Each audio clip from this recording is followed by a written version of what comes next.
A very good morning, welcome. It's Jeff Lawton Online on Saturday the 22nd of March. We're exactly 1 week away from the start of the flat season, and I absolutely love this time of year, all the anticipation. Now, I'm actually going to see a couple of 2-year-olds in the morning, so I won't be putting a video up tomorrow morning, I'm afraid.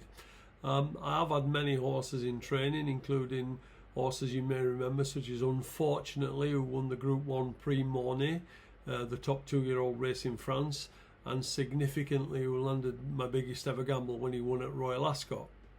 I've had 75 winners in total with my own horses, and I'll let you know exactly on this channel when I'm keen on anything that I'm going to run in my name this year. So that's all the more reason for you hitting the subscribe button, because that sends you a notification every time I put a video on this channel. Some days I'm early, as today, and so if you want to view it as soon as possible, then please hit the subscribe button. If you want to inquire about my private service as well, you can do that by sending me an email to the address below.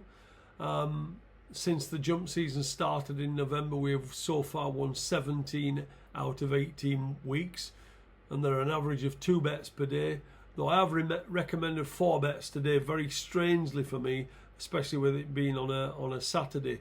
They're all sent to your phone by text message at 8:30 every morning. So remember what I always tell you, choose your races to play in wisely. It is Saturday and the most competitive day's racing of the week. Forget the 20 runner handicaps where half the field have realistic chances and running for the bookies. The bookies love you to play in those sort of races. Let's look for the races that are less competitive, where there are 2 or 3 realistic winners. Picking the races to bet in is half the battle. If you get that bit right, the winners will follow, I promise you. Let's start with today's racing and go to Newbury to start with. In the 350, Alan King runs Don't Mind If I Do. Now, he's run to a decent level in his 4 runs, starting off with a strong finish in second behind Regent Stroll, who connections went to 660,000 to buy after that run. He then ran 2 solid races behind a nice horse of Ollie Murphy's before winning his maiden when long odds on by 15 lengths. He was a little disappointed on his final start, but that was on heavy ground, and on a much quicker surface today he should be able to give weight and a beating to these. In the 5 o'clock, Jane Williams runs Je Veux Talent. Now, he was a decent hurdler last year, but his jumping of fences has been nothing short of spectacular, and he looks a real natural. He should really be 3 out of 3 over fences. He's a front runner who attacks his fences, and last time at Chepstow he got racing from a long way out when he was taken on, and was probably softened up a bit before being picked off on the last stride. Now, there are no natural front runners in this race bar him, and he should get an easy time of it up front. At Kelso, Why Not of Henry Daly's. I really don't understand why this horse is drifting so much at the moment. He was put in at 4 to 5, but right now he's bigger than 11 to 8 against on Betfair. Now, the ground looks spot on for her. She was beaten. She has beaten the second and the third, who she takes on today, easily at Doncaster, and she has won at this track before. She beat those in a listed race, as I say, at Donny.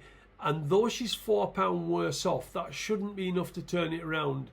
She then finished 3rd in a Grade 2 behind 2 horses who would have been giving her £8 had it been a handicap. So unless there's something I'm missing, I think she's overpriced now. Although, guess what? Surprise, surprise, the mainstream bookmakers still have her in at odds on. They're vile people, these bookmakers. We have to beat these. At Bangor, Carried Katie 437, Oliver Greenall and Josh Guerrera. On paper, this is a 2-horse race between Carried Kate and Atlantic Lad of Donald McCain's. Now, Atlantic Lad has finished second on all 3 runs under rules, running to a fair level on his first 2 starts before disappointing on heavy ground when 8 to 15 last time. Whereas Carried Kate is a mare and gets £7 from Atlantic Lad. Her best 2 races, to be fair, have been around the 3-mile mark, and she drops back 4 furlongs today. But she's not short of pace, and almost made all in that listed race at Doncaster last time, where she led until the last flight. Even over this shorter trip, she should have too much speed for Atlantic Lad. At Newcastle, Inns of Fear in the 6:15 for George Bowie. He ran twice in Ireland for Mark Fay before being sold for £40,000, and he moved to George Bowie's yard after that. He started off just shy of 6 furlongs when he stayed on well into third when 50-1 on debut. I see why they upped him to a mile on his second start, but after hitting the front in the straight, he didn't quite see it out and he finished second.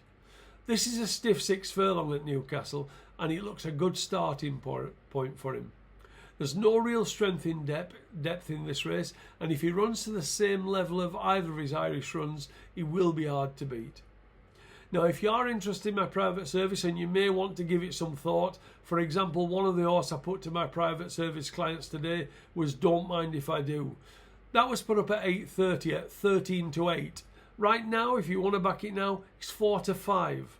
The difference in price would pay for the week's subscription. So think it out. If you want to know more about it, if you want to ask me about anything horse racing related, then drop me an email at the email address below. If you look in the notes, jefflawtonmanagement@gmail.com. If you want to ask me anything, just drop me a line. If you're happy to wait for the video and you want it free, absolutely fine, got no problem with that. But please hit the subscribe button so you'll get to know exactly when I put the bets up. Now, I won't speak to you tomorrow, so I'll speak to you again on Monday. Thanks very much for dropping by.